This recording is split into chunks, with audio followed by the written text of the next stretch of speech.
So one of my favorite actors has always been Jimmy Stewart. He was a classic. I mean, they don't make them like that very often, right? He could play any kind of character, sort of an any man. In real life, he was the same. A genuine guy, a veteran of World War II who stayed in the Air Force Reserve well after the war, rose all the way to the rank of Brigadier General, by the way. He's actually one of the few men who flew a combat mission in World War II, Korea, and Vietnam. He made some great movies along the way, but there's one that just seemed really odd. I mean, maybe you've seen it. The movie was called Harvey. Came out in 1950. Stewart played the lead character, a nice but eccentric sort of guy who told everybody that his best friend was a 6'3" white rabbit named Harvey. He and Harvey went everywhere together. They often stopped for drinks at local bars, and it caused quite a stir, as you might imagine. But all the more so because Jimmy Stewart's character was the only one who could see Harvey. A large part of the movie dealt with the response of others, to include his extended family trying to have him committed. It was a bizarre movie, adapted to the screen after a 5-year successful run on Broadway. Jimmy Stewart was nominated for an Academy Award and a Golden Globe, and his co-star, actress Josephine Hull, she actually won the Academy Award and the Golden Globe. The movie was a hit. The story was still pretty strange, though. I mean, a grown man imagining a 6-foot-tall white rabbit. And every time something happened that he'd be blamed for, Stewart's character kept telling everyone, it was just Harvey. Look, I won't spoil the ending in case you want to watch it, but suffice to say, blaming an imaginary rabbit caused Stewart's main character no end of problems. But it was just a movie, right? Just Hollywood. I mean, in Hollywood, you can have imaginary characters that don't match reality. Where you have real problems is when people in real life decide that we all need to live in their imaginations.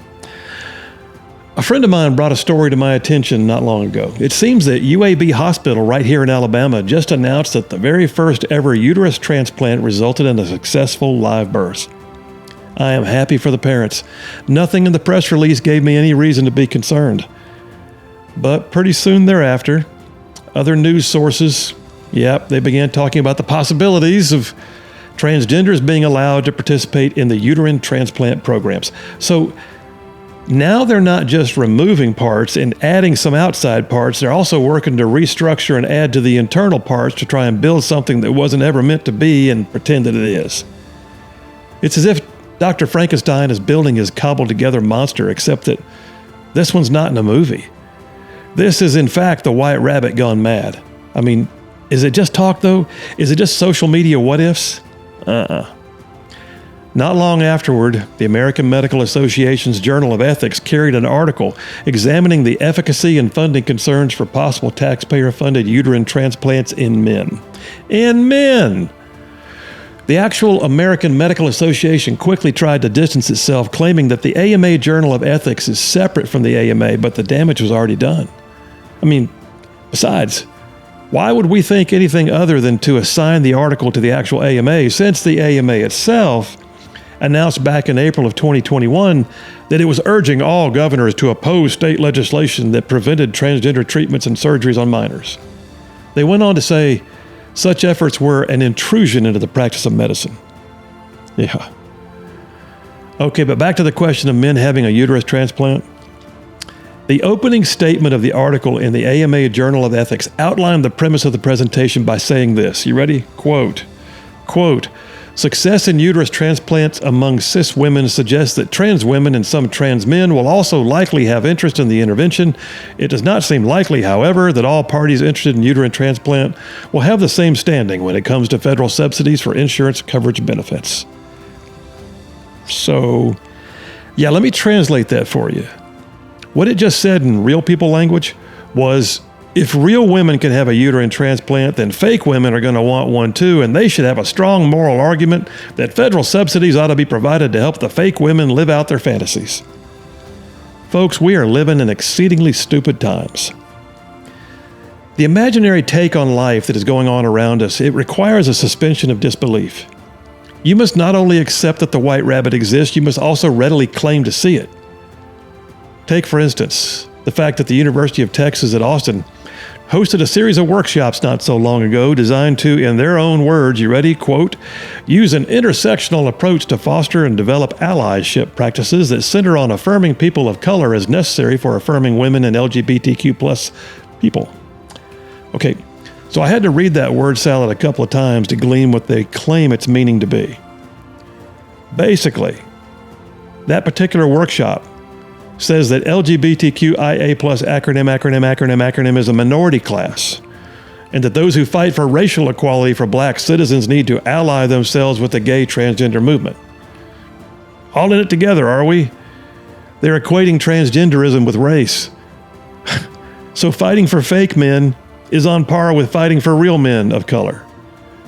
The same center, by the way, at UT Austin has also hosted workshops that focus on heterosexual and monosexual privilege. The basic premise there is that if you believe in traditional relationships between a man and a woman, or if at the very least you believe that you are attracted to members of just one gender, then you have a societal privilege that harms the other members of the acronym community. Did you catch that? If you're straight, or at the very least just good old-fashioned gay, then you're a problem. Does that mean they now have to cut the L and the G out of the LGBTQ? The workshops taught all sorts of new and special made-for-victimhood verbiage like transmisogyny, defined as the intersection of transphobia and misogyny that systematically targets trans women. Or misogynor, or noir, which is allegedly the intersection of racism, anti-blackness, and misogyny that black women experience.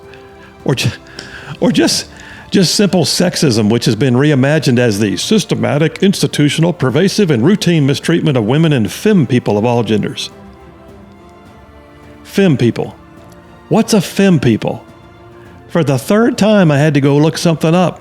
Femme people are allegedly those who are, quote, gender nonconforming and who do not identify as lesbian, transgender, or non-binary. So they're just, what, translucent? So anyway, keep in mind that UT Austin is a public university. These gatherings they're having, these seminars, they're all being paid for with tax dollars. Anyway, it just keeps on going. The acronym keeps on going. The acronym never stops expanding. One online expose informed me that there's over 107 genders now. 107! And for that reason, the acronym has to keep growing. I mean, at some point in the not-so-distant past, we were told as a society that we had to go with the first three letters of the now infamous acronym, the LGB. Then they had to add the T, then the Q. Then it grew with more additions to the 2IA, and then they had to go ahead and add the plus on the end to catch up whatever else couldn't be dreamed of at the time and might be added later. The LGB may defy norms, but the rest of the eternal acronym just defies reality. One very informative website informed me that the ultimate version of the acronym of acronyms may actually be, you ready for this? LGGBBD-TTQQUIAAAAPPP2SNBGVGQNC+. All of which allegedly stands for lesbian, gay, gender, queer, bisexual, bigender, demisexual, transgender, transsexual, queer, questioning, unsure, intersex, ally, asexual, aromantic, agender, pansexual, panromantic, polyamorous, two-spirit, non-binary, or technically could be number-based, gender variant or gender diverse, gender queer, gender non-conforming, but then again you have to add the plus on the end to serve as a catch-all. It's silly and sad all at the same time, y'all. It really is. Look, every once in a while, something bubbles up to the surface like a piece of raw sewage and folks try to sell it to us as a batch of fresh lilies, and it just does not work. Well, sometimes you have to look at them and just tell them in love that the thing that they're pushing, the thing that they're demanding that we agree to, it's just the most ridiculous thing you've ever heard of. The absolute stupidest ever, like in the history of ever. Well, look, recently another organization built by women, for women, and about women decided that a fake woman was their best spokesperson. The organization's name is the Endometriosis South Coast. It's a charitable organization formed for the sole purpose of providing support to women who have been afflicted with endometriosis, a disease that affects the tissue of the uterus. I'm sure they do good work. It's certainly a worthy cause. And then they jump the shark, and endometriosis South Coast notes that Steph Richards, a transgender, a biological man who believes that he's a woman, would now head up the organization as the new CEO. It wasn't enough that they put a fake woman in charge of a real woman's charity. They had to also run an announcement with the fake woman next to a statement that read, you ready for this? Quote, "Isn't it ridiculous that I've got to my 40s before any medical professionals even mentioned endometriosis?" Well, Steph, that's because you're a dude, and dudes don't get endometriosis.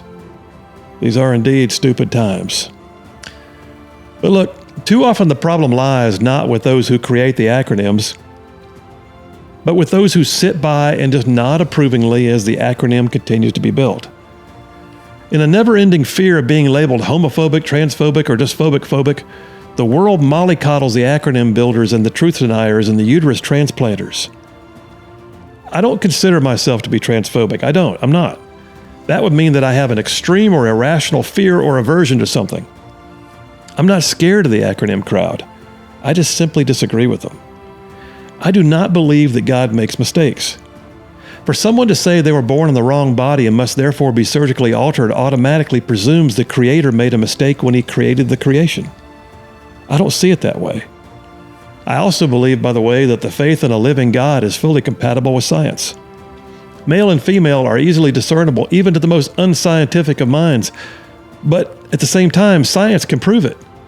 Science can take the mummified remains of a long-dead ancestor, identify them from a biological standpoint without too much trouble.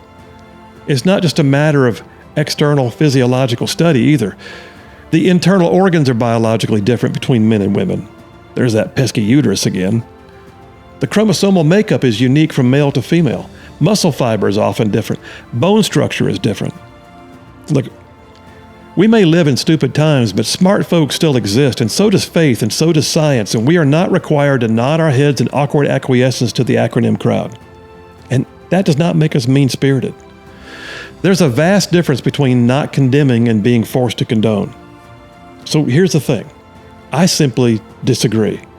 Don't use my tax dollars, don't try to transition our kids, and don't scream when I don't use your pronouns. I won't use them. I simply just disagree. But I'll tell you too, there's also sort of a grandiose immaturity to the transgender movement. I'm following my truth. I want what I want because I say so. It's childish in so many ways. Adults are supposed to grow out of their immaturities and naivety and irrationalities. Pretending that something is other than what it is does not make it so. But unlike the innocence of Jimmy Stewart's character in the movie Harvey, the LGBTQIA+ acronym movement is anything but innocent. There's a vitriolic streak in the middle of it. You will believe what I believe, or I will make you pay. You will help me become what my imagination says, or I will lash out at you. You will help me cobble together my grievances to make someone pay for my alleged victimhood. You're going to use the world's finest medicine to make me appear to be that thing which I can see in my mind. And just like that, children are mutilated for life. And men participate in women's sports and win women's beauty contests. Tax dollars pay for workshops that define traditional and very real heterosexual relationships as being the archetype of oppression, who lords it over their privilege, over the lives of the ever-expanding list of gender identities that no one even knew were a thing 5 minutes ago. This is not healthy. Mature societies do not do this. We cannot simply say that what is not real is real and expect that society will just get on board and celebrate. We need to bring this ugly fake world to a close and bring healing and restoration to those whose lives have become enslaved by the belief that their white rabbit is somehow real. So let me tell you, there's a whole lot of imaginary white rabbits. Jimmy Stewart's imaginary white rabbit friend Harvey was harmless, even entertaining. It made his character seem innocent, almost childlike. When we were kids, we all probably fought with imaginary bad guys and played with imaginary friends, but like the Apostle Paul said in his letter to the Corinthians, when I was a child, I spoke as a child. I understood as a child. I thought as a child, but when I became a man, I put away childish things. But listen, the world in which we live right now is being bombarded by people who want us to believe that their white rabbits are real simply because they say so. They live in a world of imagination. It's both maddening and very sad all at the same time. But with that said, let me shift gears here. The very notion of transgenderism, like I said before, is to say that somehow God made a mistake. He meant to make a person one way. Somehow he goofed up and made something wrong. I don't believe that. Not for a second. I submit that what the liberal progressive world desperately wants to call gender-affirming care is anything but affirming. In fact, if anything, is gender non-affirming. I believe that when God made each of us, He made the best version of each of us. Maybe, just maybe, folks should spend less time affirming what is not and more time affirming what is. You tell a kid with gender dysphoria that they are the best version of themselves the way they were born, and you see no reason to change that. That each one of us is fearfully and wonderfully made. In Jeremiah 29, we're told that God spends time making individualized plans for each of our lives that involve blessings, not curses, a future and a hope. Why would He spend that much time making plans for something that was a mistake? Chasing the imaginary character, that needs to remain a part of the fictional world. Bottom line, God does not make mistakes. That's my philosophy.